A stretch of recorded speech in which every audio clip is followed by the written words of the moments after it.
Welcome to Analyst Talk with Jason Elder. It's like coffee with an analyst, or it could be whiskey with an analyst reading a spreadsheet, linking crime events, identifying a series, and getting the latest scoop on association news and training. So please don't be that analyst and join us as we define the law enforcement analysis profession one episode at a time.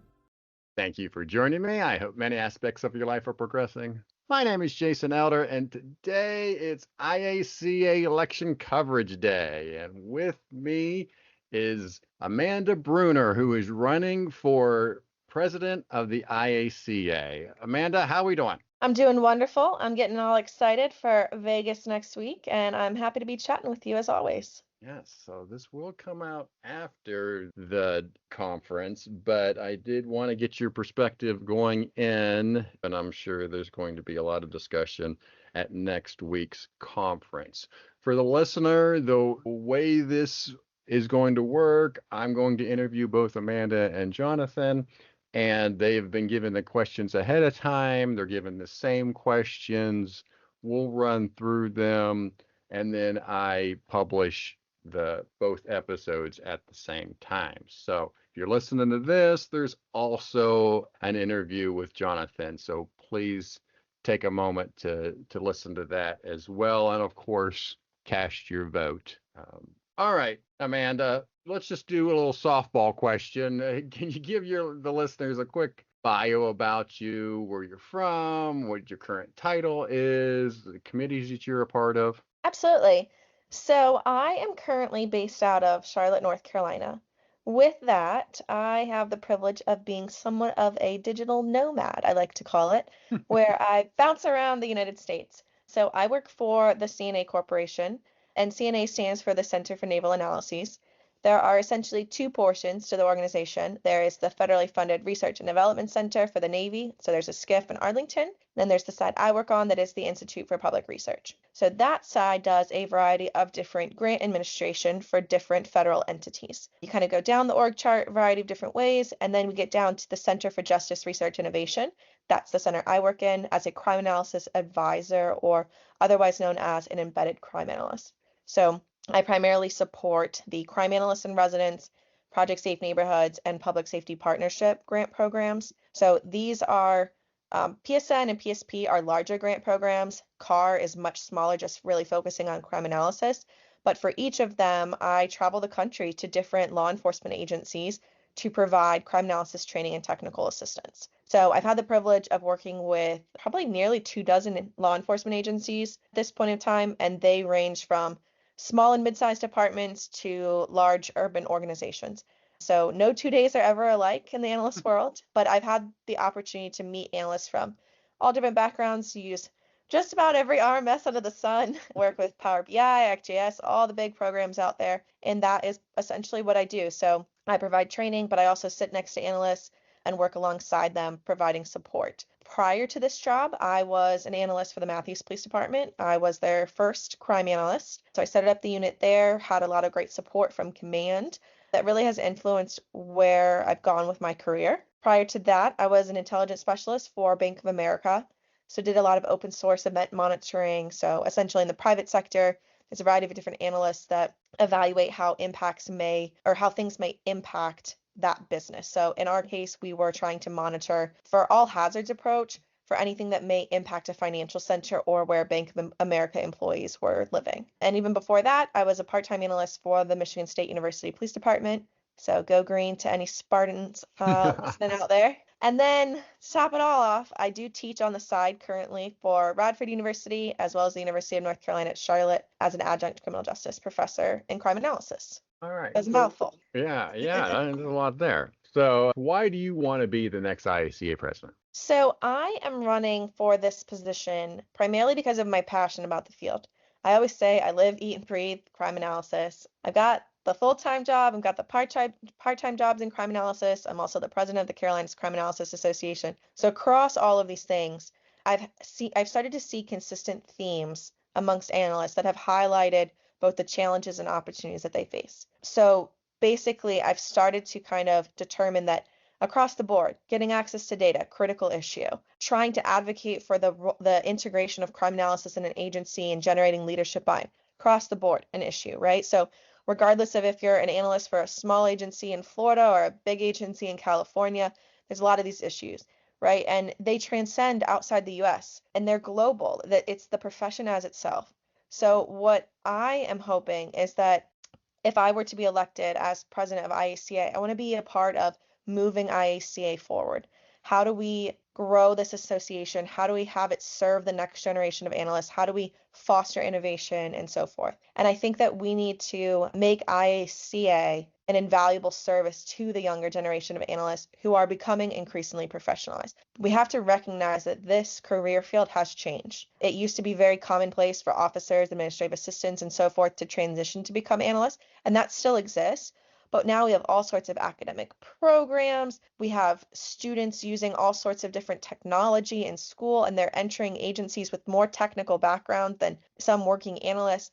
And so we have to recognize and appreciate how this profession has changed. And so just kind of my experience seeing some of these consistent themes and just my passion for the field, that's honestly really why I want to be the next IACA president. All right. So if elected, what will your priorities be? So I essentially have a very traditional kind of campaign platform with one greater theme of professionalism, right? And professionalism means a lot of different things and it branches out and all sorts. But within that, I have focused on 3 pillars. Now, I do want to emphasize here that these are not all day one objectives. I do recognize the fact that we need to have short-term, mid-term, long-term goals. We need a strategic plan and so forth.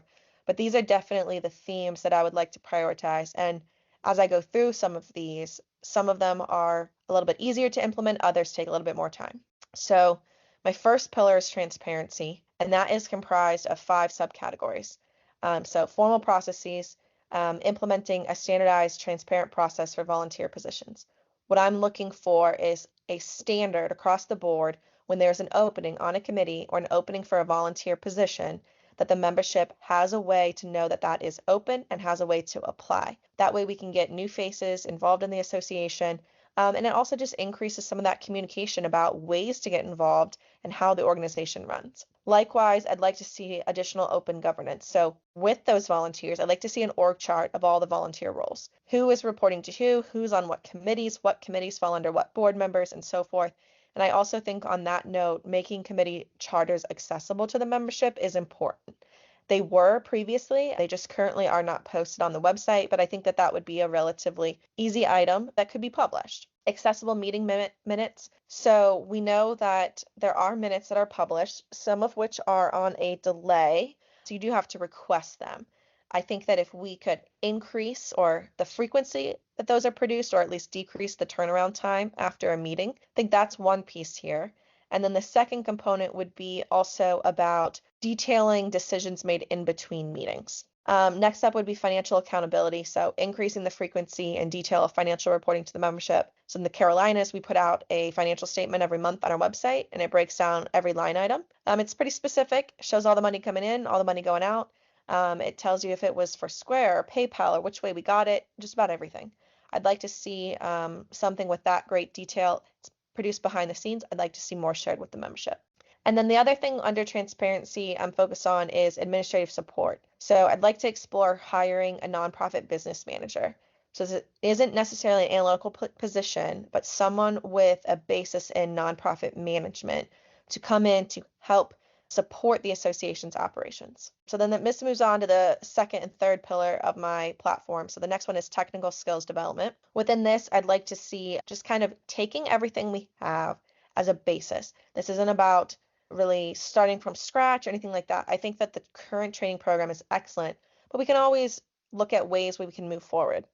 So trying to work on skill pathways. So beginner, intermediate, advanced, labeling courses, maybe working toward producing some additional advanced content, but also producing some basic content, right? How to write a query, how to get data out of a system if you have access to it, how to do some of those basics in Excel, some of which we have, some of which we don't. So I'd like to kind of see some of those pathways differentiated a little bit more. I'd like to see training on critical thinking as well. So public speaking, leadership. We can be wonderful analysts, produce great reports, but if we can't go and advocate for ourselves in a CompStat meeting and advocate for the analysis, it gets lost. So I think thinking beyond just the technical skills, but also thinking about how we are problem solvers as well. However, with that being said, as it relates to technical skills, I am interested in pursuing a technical certification, either as a standalone or broken down into modular blocks. I'm open to different avenues, but something that focuses on the practical application of technical skills. So whether it's call detail record analysis, whether it's data visualizations and dashboards, Power BI, Tableau, whether it's mapping, whatever. We currently have an I2 Analyst Notebook certification. I'd like to see that expanded. Leveraging public-private partnerships to enhance training. So bringing in some of those private sector speakers. They typically have more money than the average police agency, which means they typically have more resources to other technology. But I think we can learn something from their methodologies. And then within all of that, I'd also like to foster innovation. So the IACA has always put out different white papers, and they kind of ebb and flow over the years, right? It's a volunteer organization, and I understand that. But I would like to see the association grow in some of the content that's put out. So let's talk about AI. What's IACA's stance on how analysts should be using AI? How are we advocating for analyst wellness, career pathways, and so forth? I think the voice here is broader and helps really kind of move some of the skill sets of analysts forward. And then the last pillar is outreach and growth. So my first item here is fix the forums. And this is somewhat of a controversial topic. Some people love the new forums. Some people hate the new forums. At the end of the day, regardless of your opinion on the forums, it is a fact that engagement with the current forums is less than it was with the traditional listserv. With that being said, the listserv technology is outdated and the forums are the most modern, technically advocated way to communicate with large groups. If you join IACA today, you can see all the historical forums. But I think that needs to be an evaluation of maybe we could tweak the forums or maybe some type of reorganization or just different aspects of how we could engage the membership. Does pursuing an app exist? Can we create additional procedure to make sure questions are answered on the forums? Can we direct questions to certain individuals? Things like that would help improve engagement. Next up, I have grant utilization. So IACA is a 501c3, which is a nonprofit status. So because of that, we are eligible for grants. The IACA has previously pursued grants. However, due to a variety of different circumstances, ultimately didn't end up receiving that grant funding, but that's another topic. But I'd like to see the association look to that as an avenue for funding to help support further initiatives and growth. And then next up is international representation. So I would like to see the International Symposium reinstated. I think that there needs to be a partnership between whether it's current or former members of the conference committee and some representatives from the regional associations to support a team in starting up an international symposium in another region of the world. And I also would like to see partnerships and additional, whether you call them regional associations or chapters, in other regions of the globe. So what I mean by that is we have all these regional associations in the US, and that's seen as great. We love them. The more the merrier. However, we don't have that same acceptance at the international level. There are other analyst associations out there, and I think that there is space for us all to exist. But if there is going to be maybe Canada wants to start an association or wherever else, I think we need to have an honest conversation about a partnership, right? If we want to have a regional in the Carolinas, we do. That's great. So should another area. So I think we just need to talk through that more and really iron out some of those partnerships. And I think that will also increase international representation. Yeah. The last two items I have is kind of tied to that, regional training. So developing and implementing training plans that cater to the unique needs of different global regions. So I've had a lot of conversations with analysts from Canada, the UK, Europe.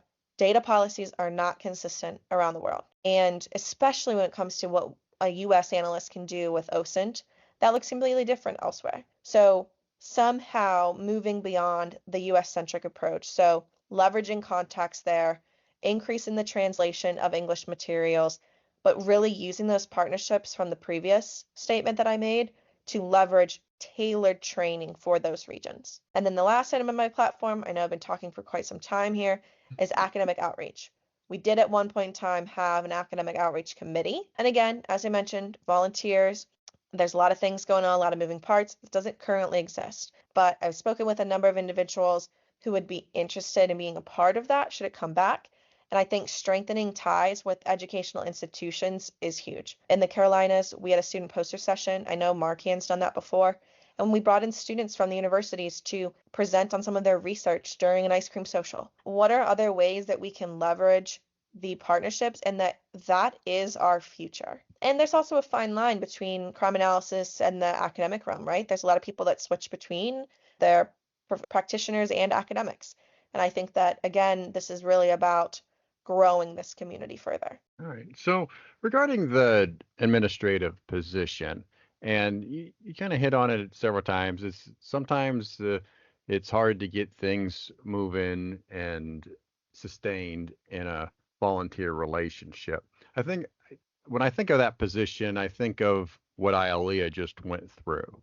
They went through, I think, a whole bylaws change to get an administrative assistant or an executive position hired part-time. The person that they hired, it didn't work out. And then a new board came in, and the new board, I don't think, is planning on hiring another person. So all of that just went out the window in terms of getting that established. So I guess in reacting to that with what you're proposing in terms of an analyst position for IACA. So I was at one point a little bit more familiar with some of the particulars around that, and I don't necessarily know now exactly all of the approaches that IALEA had with that position. My thought process is, at first, you need to have something that differentiates between the role of that individual and the role of the executive board, right? What I am proposing is not necessarily to hire an executive director.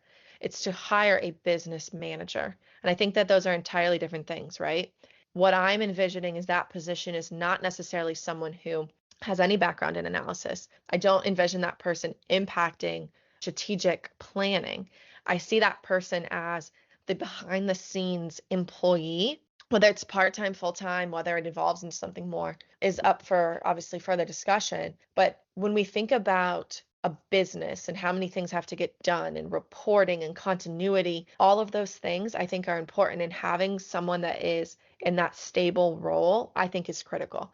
And I also think it's critical that that person is outside of the analyst community, right? I envision that position as being non-biased. They're really there to make decisions for the best of the association, not necessarily for one particular group or one kind of preference of or kind of pet project that someone may have or whatever it is. So believe it or not, we're allowed to disagree. So you can think one way, I think another way. I think unfortunately sometimes, especially on my podcast or other platforms, people get upset when you point out something that you don't necessarily agree with. So, but with that being said, are there IACA decisions that maybe you wish were handled differently? So I would say that as it relates to the conference business meeting, it is currently scheduled for the end of the conference. When I have attended this meeting before, when I attend virtual meetings, there's a handful of other members there. And I would like to see that meeting moved to be earlier in the week. At one point it was. And I think that we need to encourage civil discussion, right? I'm not saying that we need to full out debate or anything like that, but I think that it's important to hear from the membership. I think it's important to encourage the membership to have a voice. The board serves the membership, and I think that we're kind of missing that right now, right? There's less engagement in the forums.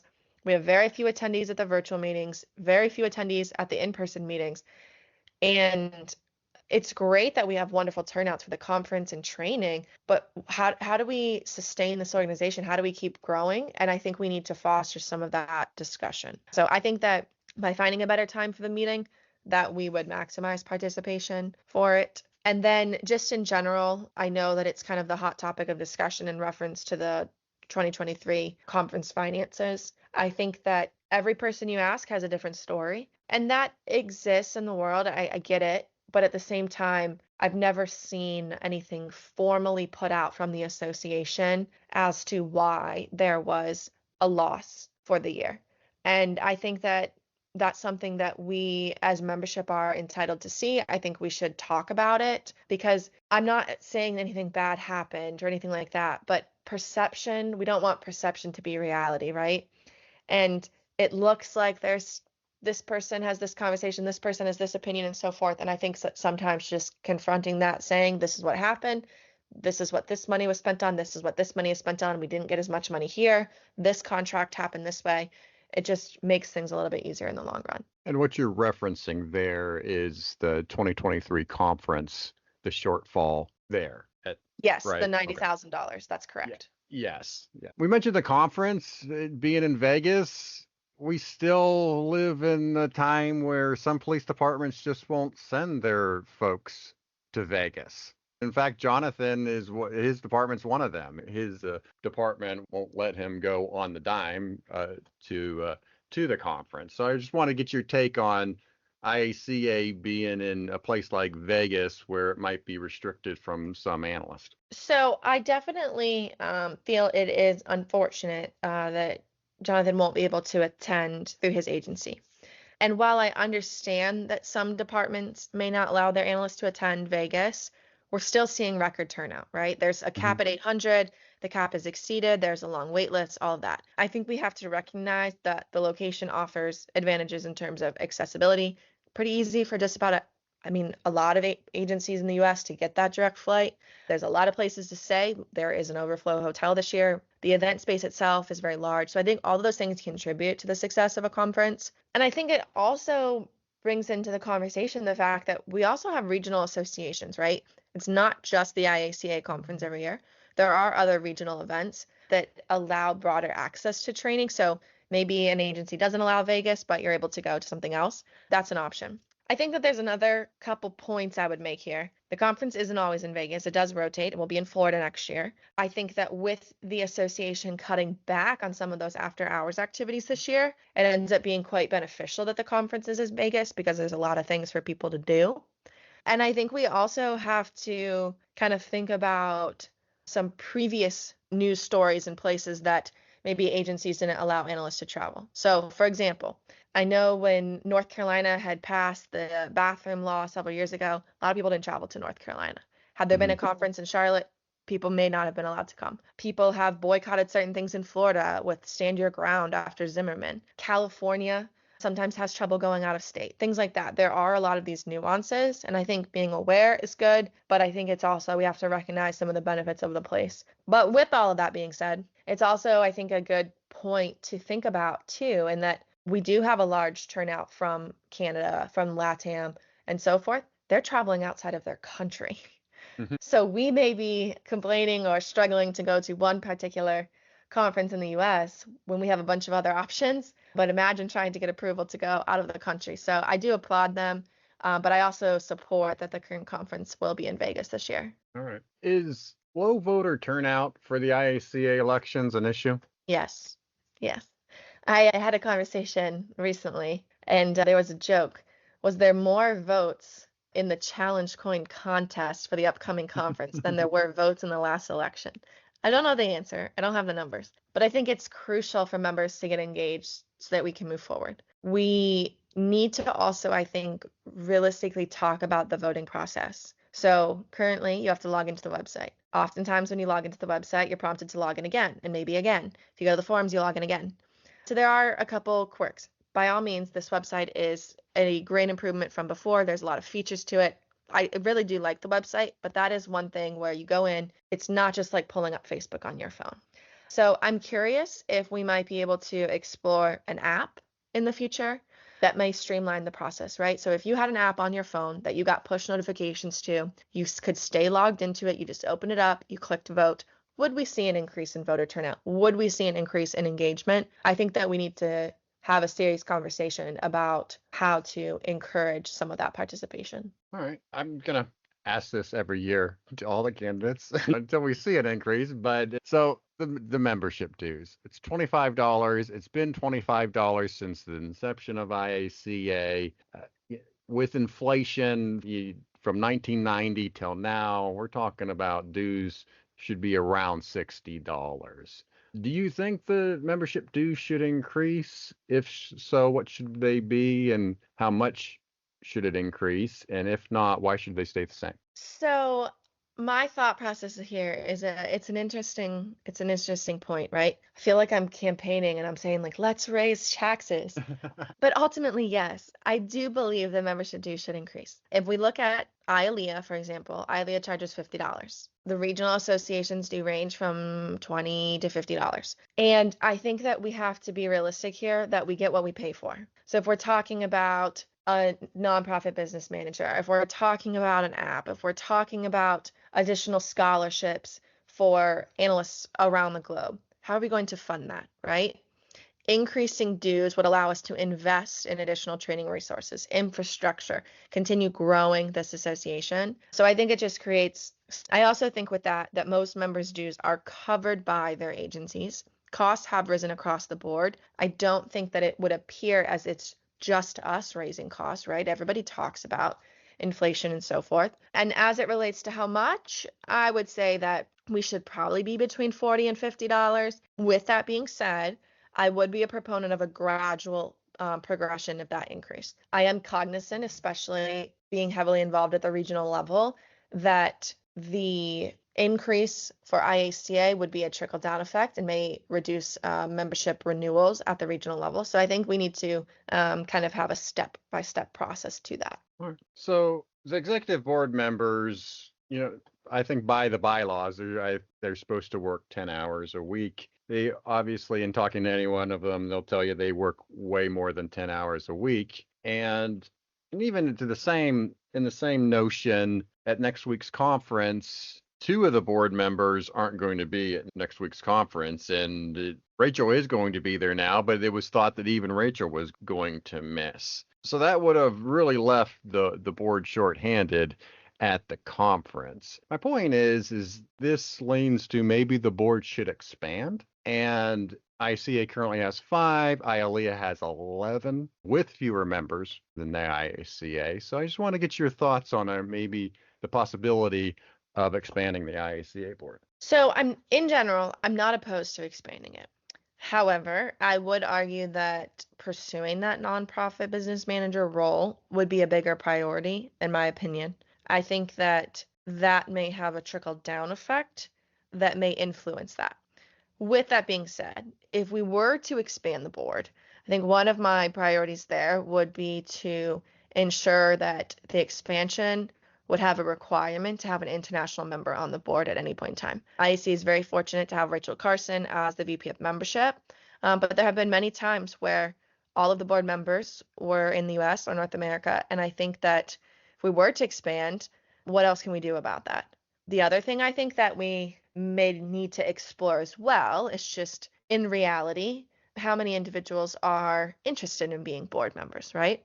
I guarantee you there are more out there than just myself and John running in this current election, but only one individual ran for treasurer this year, right? Mm-hmm. So if we do expand, are we going to have people put in for those positions? And I think that has to be part of the conversation as well. All right. And you touched on it a little bit, but maybe elaborate how you would make IACA more international. Yeah, so I definitely am a proponent of reestablishing the International Symposium. And I know that Annie has talked about this previously about it's a lot of work, right? And so if the International Symposium is in a new place that maybe hasn't had such an event before, it's a lot to put on. I can attest that in the Carolina space. We went from having a partnership with another association and having a very small conference to having 150 people at our conference last year. So there is a lot of work that goes on behind the scenes. So I would like to see some type of internal mentorship from conference planners at the regional and international level to help an on-the-ground team plan an international symposium. I think it's also realistic that we would obviously support that financially and so forth. I also think that we need to have further discussions about the international presence and those associations around the globe. I had a wonderful conversation with Sam Steiner.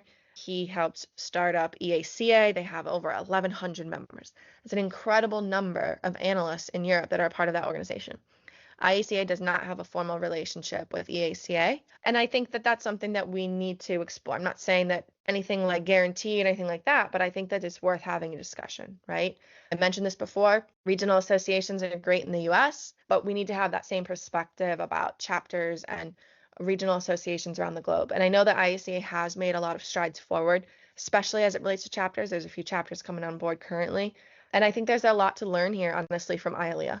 IALEA has embraced the chapter model. Their conference has attendees from dozens and dozens of countries. So I think having more discussion about that is important. And then, as I mentioned, if the board were to expand, I think requiring that one of those positions be an international representative would be critical. All right. And speaking of IALEA, should the IACA collaborate more with analytical groups such as IALEA? So I definitely support IALEA. I was a presenter at IALEA this past summer. With that being said, I would argue that there are differences between IALEA and IACA.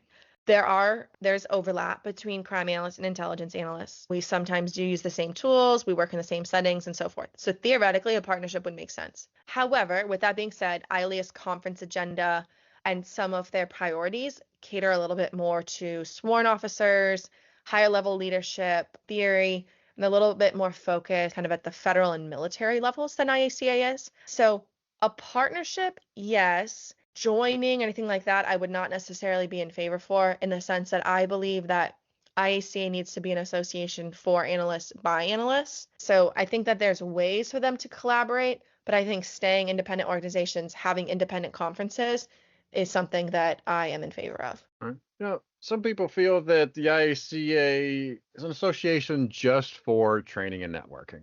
And some other feel that maybe it should expand to be influencers to university curriculum, analyst salaries, promotion structures, and even police race relations, which is a pretty wide variety for the role of IACA. So what is the role of the IACA? So I think that the role of IACA does expand beyond training and networking. I think that IACA has the opportunity to be a collective voice for analysts and lead the field and set the standard for our profession. I think that we should have an influence on university curriculum. Obviously, we can't mandate curriculum. Modifying curriculum is a very difficult process, but being able to have conversations with academic institutions about where this field is going and what critical skills are needed to be a successful analyst is important. I think that the IACA should play a higher role in advocating for fair salaries, promotion structures. So, for example, a lot of agencies have just one crime analyst, and that analyst inherently does not have the ability to promote within that organization. So, how can IACA help advocate and push information out into the larger law enforcement community about crime analyst 1, 2, 3, ways to build in career ladders for analysts? And I think we also need to address critical topics like analyst wellness, right? There's a lot of stuff out there for officer wellness, telecommunicators, and so forth. But at the end of the day, analysts are watching surveillance video of critical incidents. We are assisting with a variety of different cases. We've got ICAC analysts and so forth. And I think that that is, again, something that falls within the purview of IACA. I think we need to be proactive in releasing guides on emerging topics, using AI, how to get data out of a database, discussions with vendors on who owns the data, all of these things. IACA could be that expert voice and lead on the issues and would position IACA as the authority that analysts and agencies turn to for guidance and innovation. So everybody knows about IACP. A lot of people turn to IACP for a lot of information, right? IACP puts out a guide on this. IACP puts out sample policies.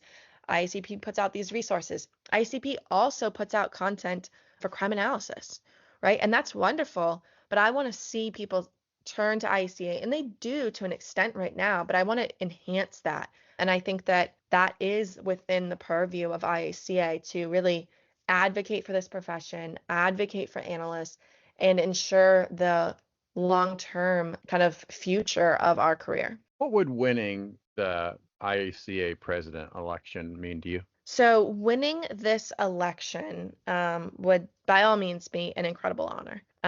To see that my peers share in my vision and have relayed kind of trust and confidence in my ability, it's incredibly humbling. And it would also mean the opportunity to lead and serve this profession further that I am so deeply passionate about. I feel as though I've kind of laid this groundwork within the Carolinas. I'm interested in obviously doing more, and to be able to elevate crime analysis, promote innovation, ensure that we are recognized as key members to law enforcement are just special things to me. And this role would really just allow me to continue to give back to a community that has shaped my career.